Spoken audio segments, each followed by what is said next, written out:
বিশ্বজুড়ে জীবন মৃত্যুর সন্ধিক্ষণে দুলছে মানুষ। কে কখন সংক্রমিত হয় কেউ জানে না।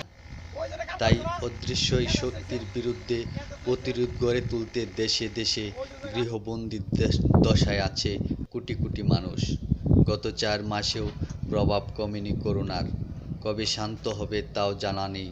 করোনার বিরুদ্ধে লড়াই পৃথিবীর এক অনিশ্চিত ভবিষ্যতের দিকে এগোচ্ছে। তেমনি আমাদের দেশেও করোনা ভাইরাসের আক্রান্তের সংখ্যা বেড়েই চলেছে। অঘোষিত লকডাউনও চলছে প্রতি জেলায়, প্রতি উপজেলায়।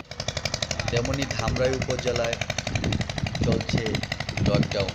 এরই মধ্যে অবৈধভাবে বেগুন মাটি কেটে আপনি নিচ্ছে। মানে এই গ্রামের আর এই যে বেকু কার এই দৃশ্য ধারণ করার জন্য আমরা গিয়েছিলাম সরজমিনে।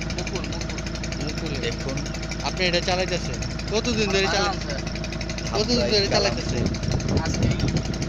সিন্ধুলিয়া চকে আজকে এইভাবে বিদ্যুৎ মাটি কেটে দিচ্ছে অবৈধ ব্যবসায়ীরা। কিন্তু আমরা সাংবাদিকরা যাওয়ার কিছুক্ষণ আগেও এখানে পুলিশ প্রশাসন গিয়েছিল বেকু বন্ধ করে দেওয়ার জন্য এবং বন্ধ করে দিয়ে এসেছে। তার কিছুক্ষণ পরে আবার তারা বেকু চালাচ্ছে, এই সংবাদে আমরা ওখানে